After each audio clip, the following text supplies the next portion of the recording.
Subscription के button को दबाइए और बेल आइकन पर क्लिक कीजिए ताकि आपको तमाम वीडियोस फौरन मिलती रहें और वीडियो पसंद आने की सूरत में इसे लाइक, शेयर और कमेंट करना मत भूलिए। कबीला कुरैश का सरदार आला अबू सुफियान, जो किसी वक्त ललकार कर बात किया करता था और मुसलमानों के गिरोह को मोहम्मद का गिरोह कहकर उन्हें पल्ले ही नहीं बांधता था, अब बुझ कर रह गया था। खालिद बिन वलीद रज़ियल्लाहु अन्हु के कबूल इस्लाम के बाद तो अबू सुफियान सिर्फ सरदार रह गया था। यूं लगता था जैसे जंगो जदल के साथ उसका कभी कोई ताल्लुक रहा ही ना हो। उस्मान बिन तलहा और अमर बिन अल आस रज़ियल्लाहु अन्हु जैसे माहिर जंगजू भी उसका साथ छोड़ गए थे। उसके पास अभी अक्रमा और सफवान जैसे सालार मौजूद थे, लेकिन अबू सुफियान साफ तौर पर महसूस करने लगा था कि उसकी यानी कुरैश की जंगी ताकत बहुत कमजोर हो गई है। तुम बुज़दिल हो गए हो अबू सुफियान, उसकी बीवी हिंद ने एक रोज उससे कहा। तुम मदीना वालों को मोहलत और मौका दे रहे हो कि वो लश्कर इकट्ठा करते चले जाएं और एक रोज आकर मक्के की ईंट से ईंट बजा दें। अबू सुफियान ने मायूसी के आलम में कहा, मेरे साथ रह ही कौन गया है? मुझे उस शख्स की बीवी कहलाते शर्म आती है जो अपने खानदान और अपने कबीले के मकतूलीन के खून का इंतकाम लेने से डरता है। हिंद ने कहा। अबू सुफियान ने जवाब दिया, मैं कत्ल हो सकता हूँ, मैं बुज़दिल नहीं, डरपोक भी नहीं, लेकिन मैं अपने वादे से नहीं फिर सकता। क्या तुम भूल गई हो कि हुदैबिया में मोहम्मद सल्लल्लाहु अलैहि वसल्लम के साथ मेरा क्या मुआहिदा हुआ था? अहले कुरैश और मुसलमान 10 साल तक आपस में नहीं लड़ेंगे। अगर मैं मुआहिदा तोड़ दूं और मैदान जंग में मुसलमान हम पर गालिब आ जाएं, तुम मत लड़ो। हिंद ने कहा, कुरैश नहीं लड़ेंगे, हम किसी और कबीले को मुसलमानों के खिलाफ लड़ा सकते हैं। हमारा मकसद मुसलमानों की तबाही है, हम मुसलमानों के खिलाफ लड़ने वालों को दरपर्दा मदद दे सकते हैं। कुरैश के सिवा कौन है जो मुसलमानों के खिलाफ लड़ने की जुर्रत करेगा? अबू सुफियान ने कहा। मौता में हरकल और गुस्सान के 1 लाख के लश्कर ने मुसलमानों का क्या बिगाड़ लिया था? क्या तुमने सुना नहीं था कि 1 लाख के मुकाबले में मुसलमानों की तादाद सिर्फ 3000 थी? मैं अपने कबीले के किसी आदमी को मुसलमानों के खिलाफ लड़ने वाले किसी कबीले की मदद के लिए जाने की इजाजत नहीं दूंगा। हिंद ने गजबनाक लहजे में कहा, मत भूलो अबू सुफियान, मैं वो औरत हूँ जिसने ओहद की लड़ाई में हमजा का पेट चाक करके उसका कलेजा निकाला और उसे चबाया था। तुम मेरे खून को किस तरह ठंडा कर सकते हो? तुमने हमजा का नहीं, उसकी लाश का पेट चाक किया था। अबू सुफियान ने होंठों पर तंजिया मुस्कुराहट लाकर कहा, मुसलमान लाश नहीं और वो जो कुछ भी हैं, खुदा की कसम मैं मुआहिदा नहीं तोड़ूंगा। मुआहिदा तो मैं भी नहीं तोड़ूंगी, हिंद ने कहा, लेकिन मुसलमानों से इंतकाम जरूर लूंगी और ये इंतकाम भयानक होगा। कबीला कुरैश में गैरत वाले जंगजू मौजूद हैं। आखिर तुम करना क्या चाहती हो? अबू सुफियान ने पूछा। तुम्हें जल्दी पता चल जाएगा, हिंद ने जवाब दिया। मक्का के गिरदो निवाह में खिजा और बनु बकर 2 कबीले आबाद थे। उनकी आपस में बड़ी पुरानी अदावत थी। हुदैबिया में जब मुसलमानों और कुरैश में सुलह हो गई और 10 साल तक अदम जारहियत का मुआहिदा हो गया, तो ये दोनों कबीले इस तरह उस माहिदे के फरीक बन गए कि कबीला खिजा ने मुसलमानों का और कबीला बनु बकर ने कुरैश का इत्तेहादी बनने का ऐलान कर दिया। मुआहिदा जो तारीख में सुलह हुदैबिया के नाम से मशहूर हुआ, खिजा और बनु बकर के लिए यूं फायदेमंद साबित हुआ कि दोनों कबीलों के आए दिन की लड़ाइयां बंद हो गईं। अचानक यूं हुआ कि बनु बकर ने एक रात खिजा के एक बस्ती पर हमला कर दिया। ये कोई भी न जान सका कि बनु बकर ने मुआहिदा क्यों तोड़ दिया था। एक रिवायत है कि उसके पीछे हिंद का हाथ था। खिजा चूंकि मुसलमानों के इत्तेहादी थे, इसलिए हिंद ने इस तवक्को पर खिजा पर बनु बकर से हमला करवाया था कि खिजा मुसलमानों से मदद मांगेंगे और मुसलमान उनकी मदद को जरूर आएंगे, और वो जब बनु बकर पर हमला करेंगे तो कुरैश मुसलमानों पर हमला कर देंगे। एक रिवायत यह है कि ये गुस्सानी ईसाइयों और यहूदियों की साजिश थी। उन्होंने सोचा था कि कुरैश और मुसलमानों के इत्तेहादियों को आपस में लड़ा दिया जाए तो कुरैश और मुसलमानों के दरमियान लड़ाई हो जाएगी। बनु बकर खिजा के मुकाबले में ताकतवर कबीला था। गुस्सानियों और यहूदियों ने बनु बकर की एक लड़की अगवा करके कबीला खिजा की एक बस्ती में पहुंचा दी और बनु बकर के सरदारों से कहा कि खिजा ने उनकी लड़की को अगवा करके ले आए हैं। बनु बकर ने जासूसी की और पता चला कि उनकी लड़की वाकई खिजा की एक बस्ती में है। हिंद ने अपने खामद अबू सुफियान को बताए बगैर कुरैश के कुछ आदमी बनु बकर को दे दिए। उनमें कुरैश के मशहूर सालार अक्रमा और सफवान भी थे। चूंकि हमला रात को किया गया था, इसलिए खिजा के 20 आदमी मारे गए। ये राज हर किसी को मालूम हो गया कि बनु बकर के हमले में कुरैश के आदमी मदद के लिए गए थे। खिजा का सरदार अपने साथ 2-3 आदमी लेकर मदीने चला गया। खिजा गैर मुस्लिम कबीला था। उसके ये आदमी हुजूर अकरम सल्लल्लाहु अलैहि वसल्लम के पास पहुंचे और आपको बताया कि बनु बकर ने कुरैश की पुश्तपनाही से हमला किया और कुरैश के कुछ जंगजू भी इस हमले में शरीक थे। खिजा के एलची ने हुजूर सल्लल्लाहु अलैहि वसल्लम को बताया कि अक्रमा और सफवान सफ़वान भी इस हमले में शामिल थे। रसूल अकरम सल्लल्लाहु अलैहि वआलिहि वसल्लम गुस्से में आ गए। ये मुआहिदे की खिलाफ वर्जी थी। आप सल्लल्लाहु अलैहि वआलिहि वसल्लम ने मुजाहिदीन को तैयारी का हुक्म दे दिया। मौरिख लिखते हैं कि रसूल अल्लाह सल्लल्लाहु अलैहि वआलिहि वसल्लम का रद्द अमल बड़ा ही शदीद था। अगर मामला सिर्फ बनु बकर और खिजा की आपस में लड़ाई का होता तो हुजूर शायद कुछ और फैसला करते, लेकिन बनु बकर के हमले में कुरैश के नामी ग्रामी सालार अक्रिमा और सफ़वान भी शामिल थे।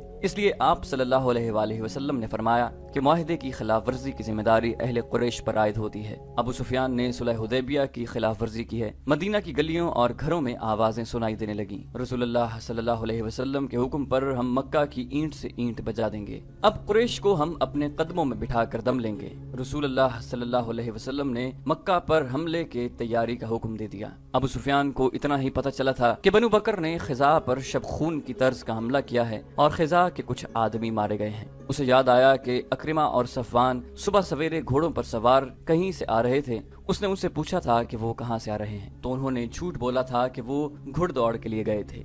दोपहर के वक्त जब उसे पता चला कि बनु बकर ने खिजा पर हमला किया है तो उसने अक्रिमा और सफ़वान को बुलाया। तुम दोनों मुझे किस तरह यकीन दिला सकते हो कि खिजा की बस्ती पर बनु बकर के हमले में तुम शरीक नहीं थे? अबू सुफियान ने उनसे पूछा, क्या तुम भूल गए हो कि बनु बकर हमारे दोस्त हैं? सफ़वान ने कहा, अगर दोस्त मदद के लिए पुकारें तो क्या तुम दोस्तों को पीठ दिखाओगे? मैं कुछ भी नहीं भूला। अबू सुफियान ने कहा, खुदा की कसम तुम भूल गए हो कि कबीला कुरैश का सरदार कौन है। मैं हूँ तुम्हारा सरदार। मेरी इजाजत के बगैर तुम किसी और का साथ नहीं दे सकते। अबू सुफियान, अक्रिमा ने कहा, मैं तुम्हें अपने कबीले का सरदार मानता हूँ। तुम्हारी कमान में लड़ाइयाँ लड़ी हैं, तुम्हारा हर हुक्म माना है, लेकिन हम देख रहे हैं कि तुम कबीले के वकार को मजरूह करते चले जा रहे हो। तुमने अपने दिल पर मदीना वालों का खौफ तारी कर लिया है। अगर मैं कबीले का सरदार हूँ तो मैं किसी को ऐसा जुर्म बख्शूंगा नहीं जो तुमने किया है। अबू सुफियान ने कहा। अबू सुफियान, अक्रिमा ने कहा, वो वक्त तुम्हें याद होगा जब खालिद मदीना को रुखसत हुआ था। तुमने उसे भी धमकी दी थी और मैंने तुम्हें कहा था कि हर किसी को हक हासिल है कि वो उस अकीदे का पैरोकार हो जाए जिसे वो अच्छा समझता है। और मैंने तुम्हें ये भी कहा था कि तुमने अपना रवैया न बदला तो मैं भी तुम्हारा साथ छोड़ने और मोहम्मद सल्लल्लाहु अलैहि वसल्लम की इताअत कबूल करने पर मजबूर हो जाऊंगा। क्या तुम नहीं समझते कि बावकार लोग अपने अहद की खिलाफ वर्जी नहीं किया करते? अबू सुफियान ने कहा, तुमने बनु बकर का साथ देकर और मुसलमानों के इत्तेहादी कबीले पर हमला करके अपने कबीले का वकार तबाह कर दिया है। अगर तुम ये सोच रहे हो कि मोहम्मद सल्लल्लाहु अलैहि वसल्लम ने मक्का पर हमला कर दिया तो तुम हमला पसपा कर दोगे तो तुम खुशफहमी में मुब्तला हो। कौन से मैदान में तुमने मुसलमानों को शिकस्त दी है? कितना लश्कर लेकर तुमने मदीना को मुहासरे में लिया था? वहां से पसपाई का हुक्म तुमने दिया था। सफ़वान ने कहा, तुमने हार मान ली थी। मैं तुम जैसे जिद्दी और कोताहबीन आदमियों के पीछे पूरे कबीले को जलीलो ख्वार नहीं कराऊंगा। अबू सुफियान ने कहा, मैं मुसलमानों के साथ अभी छेड़खानी नहीं कर सकता। मैं मोहम्मद सल्लल्लाहु अलैहि वसल्लम को बताना चाहता हूँ कि हमारे एक दोस्त कबीले ने मुसलमानों के एक दोस्त कबीले पर हमला किया है और उसमें कुरैश के चंद एक आदमी शामिल हो गए थे। तो इससे ये मतलब न लिया जाए कि मैंने मुआहिदे की खिलाफ वर्जी की है। मैं मोहम्मद सल्लल्लाहु अलैहि वसल्लम को बताऊंगा कि कबीला कुरैश हुदैबिया के मुआहिदे पर कायम है। वो अक्रिमा और सफ़वान को वहीं खड़ा छोड़कर वहां से चला गया। अबू सुफियान उसी रोज मदीना को रवाना हो गया। अहले मक्का हैरान थे कि अबू सुफियान अपने दुश्मन के पास चला गया है। उसके खिलाफ आवाजें उठने लगी। उसकी बीवी हिंद फुनकारती फिर रही थी। मदीना पहुंचकर अबू सुफियान ने जिस दरवाजे पर दस्तक दी वो उसकी अपनी बेटी उम्मे हबीबा रज़ियल्लाहु अन्हा का घर था। दरवाजा खुला, बेटी ने अपने बाप को देखा तो बेटी के चेहरे पर मुसरत की बजाय बेरुखी का तासुर था। बेटी इस्लाम कबूल कर चुकी थी और बाप इस्लाम का दुश्मन था। क्या बाप अपनी बेटी के घर दाखिल नहीं हो सकता?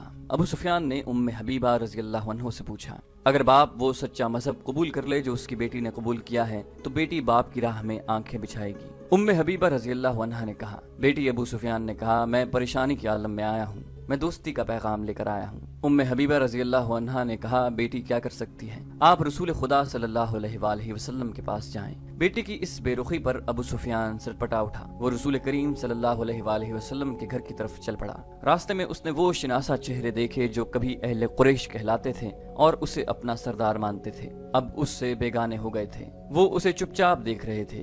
वो उनका दुश्मन था। उसने उनके खिलाफ लड़ाइयाँ लड़ी थीं। ओहद की जंग में अबू सुफियान की बीवी हिंद ने मुसलमानों की लाशों के पेट चाक किए और उनके कान और नाकें काट कर उनका हार बनाया और अपने गले में डाला। अबू सुफियान अहले मदीना की घूरती हुई नजरों से गुजरता रसूल करीम सल्लल्लाहु अलैहि वसल्लम के यहाँ पहुंचा। उसने हाथ बढ़ाया। रसूल करीम सल्लल्लाहु अलैहि वसल्लम ने मुसाफा किया, लेकिन आपकी बेरुखी नुमाया थी। रसूल करीम सल्लल्लाहु अलैहि वसल्लम को इतला मिल चुकी थी कि बनु बकर ने अहले कुरैश की मदद से खिजा पर हमला किया है। आप सल्लल्लाहु अलैहि वसल्लम वसल्लम अहले कुरैश को फरेबकार समझ रहे थे। ऐसे दुश्मन का आप सल्लल्लाहु अलैहि वसल्लम के पास एक ही इलाज था कि फौज कशी करो ताकि वो ये न समझे कि हम कमजोर हैं। अबू सुफियान ने कहा, ए मोहम्मद सल्लल्लाहु अलैहि वसल्लम, मैं ये गलत फहमी रफा करने आया हूँ कि मैंने हुदैबिया के सुलहनामे की खिलाफ वर्जी की है। अगर बनु बकर की मदद को कबीला कुरैश के चंद आदमी मेरी इजाजत के बगैर चले गए थे तो ये मेरा कसूर नहीं, मैंने मुआहिदा नहीं तोड़ा। अगर तुम चाहते हो तो मैं मुआहिदे की तजदीद के लिए तैयार हूँ।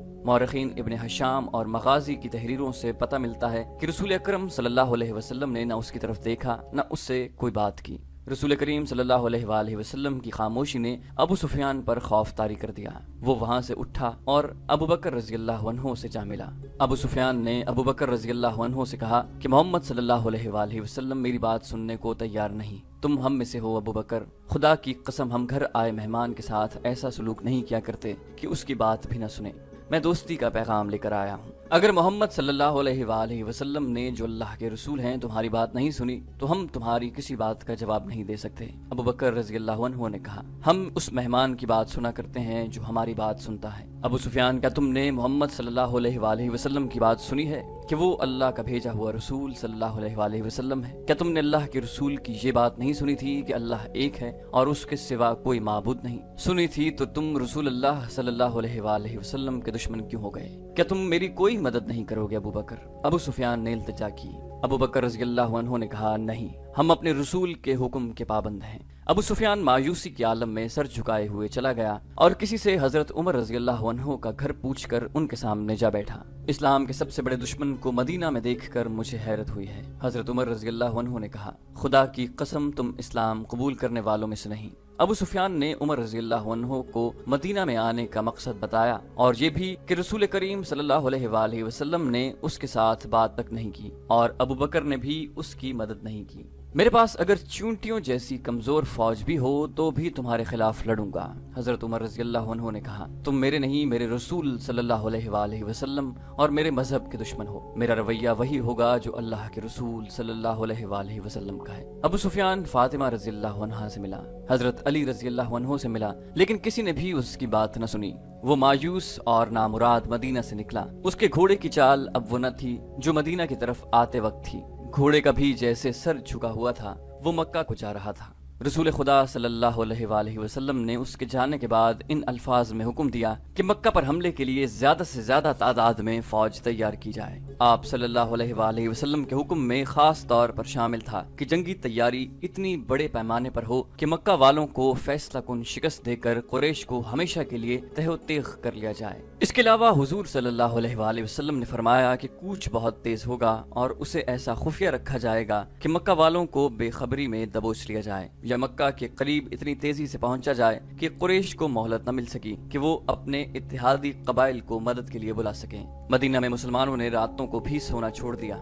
जिधर देखो तीर तैयार हो रहे थे। तीरों से भरी हुई तरकशों के अंबार लगते जा रहे थे। बर्छियां बन रही थीं, घोड़े और ऊंट तैयार हो रहे थे, तलवारें तेज हो रही थीं। औरतें और बच्चे भी जंगी तैयारियों में मसरूफ थे। रसूल अकरम सल्लल्लाहु अलैहि वसल्लम और सहाबा कराम रज़ियल्लाहु अन्हु भागते दौड़ते नजर आ रहे थे। मदीना में एक घर था जिसके अंदर कोई और ही सरगर्मी थी। वो गैर मुस्लिम घराना था। वहाँ एक अजनबी आया बैठा था। घर में एक बूढ़ा था, एक उधेड़ उम्र आदमी, एक जवान लड़की, एक उधेड़ उम्र औरत और 2-3 बच्चे थे। मैं मुसलमानों के इरादे देख आया हूँ। अजनबी ने कहा, उनका इरादा है कि मक्का वालों को बेखबरी में जालें। बिला शक शुबा मोहम्मद सल्लल्लाहु अलैहि वसल्लम जंगी चालों के माहिर हैं। उन्होंने जो कहा है वो करके दिखा देंगे। हम क्या कर सकते हैं? बूढ़े ने कहा। हम क्या कर सकते हैं? बूढ़े ने पूछा। मेरे बुजुर्ग अजनबी ने कहा, हम और कुछ नहीं कर सकते, लेकिन हम मक्का वालों को खबरदार कर सकते हैं कि तैयार रहो और इधर उधर के कबीलों को अपने साथ मिला लो और मक्का के रास्ते में कहीं घात लगाकर मुसलमानों पर टूट पड़ो। मक्का पहुँचने तक उन पर शब खून मारते रहो। मुसलमान जब मक्का पहुँचेंगे तो उनका दम खम टूट चुका होगा।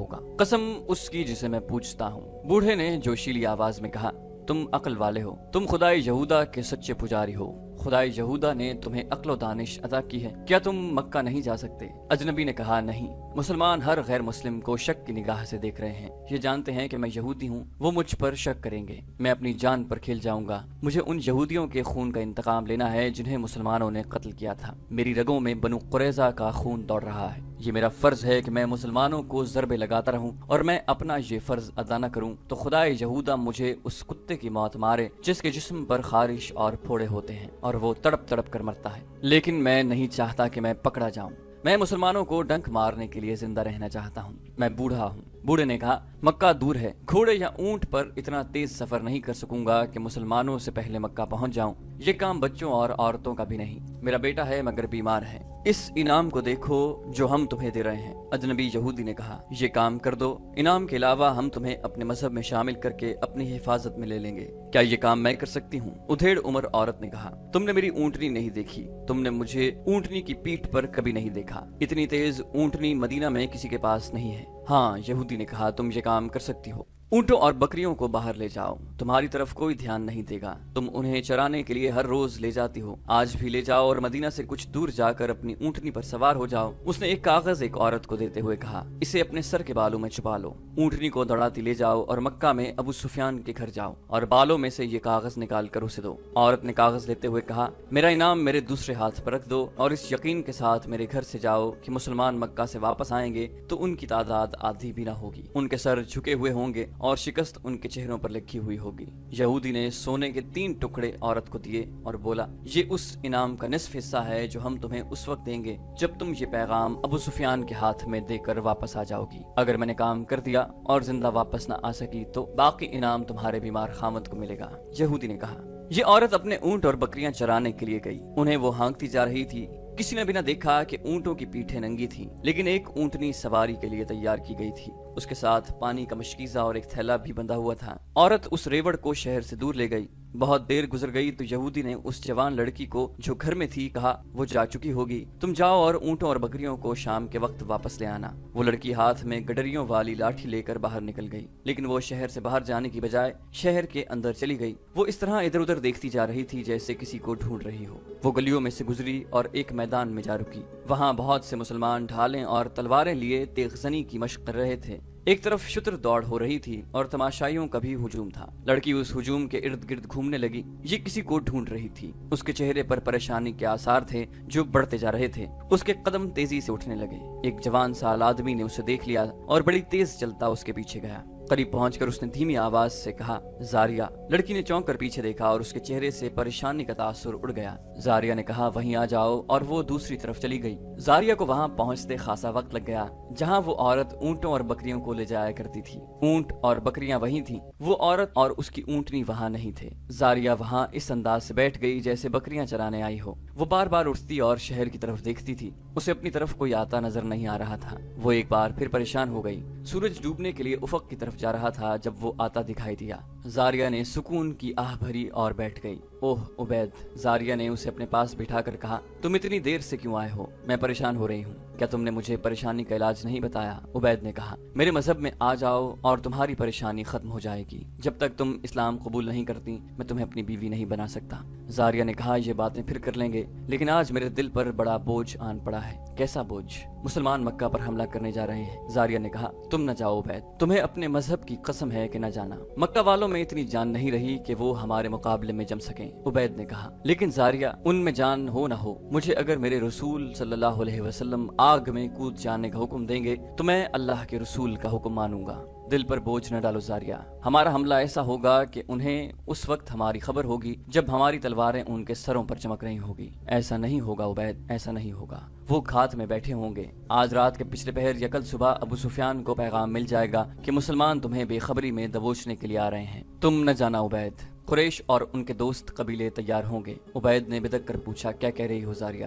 ابو سفیان کو کس نے پیغام بھیجا ہے؟ ایک یہودی نے، زاریہ نے کہا، اور پیغام میرے بڑے بھائی کی بیوی لے کر گئی ہے۔ میری محبت کا اندازہ کرو عبید، میں نے تمہیں وہ راز دے دیا ہے جو مجھے نہیں دینا چاہیے تھا، یہ صرف اس لیے دیا ہے کہ تم کسی بہانے رک جاؤ۔ قریش اور دوسرے قبیلے مسلمانوں کا کشت و خون کریں گے کہ کوئی قسمت والا مسلمان زندہ واپس آئے گا۔ عبید نے اس سے پوچھ لیا کہ اس کے بھائی کی بیوی کس طرح اور کس وقت روانہ ہوئی ہے۔ عبید اٹھ کھڑا ہوا اور زاریہ جیسی حسین اور نوجوان لڑکی اور اس کی والہانہ محبت کو نظر انداز کر کے شہر کی طرف دوڑ پڑا۔ اسے زاریہ کی آوازیں سنائی دیتی رہیں، رک جاؤ عبید، اور عبید زاریہ کی نظروں سے اوجھل ہو گیا۔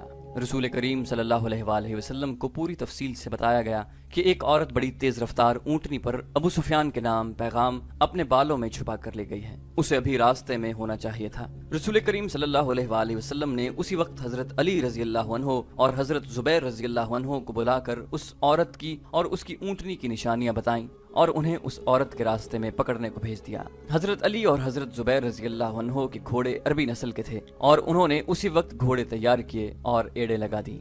उस वक्त सूरज गुरूब हो रहा था। दोनों शहसवार मदीना से दूर निकल गए। सूरज गुरूब हो गया।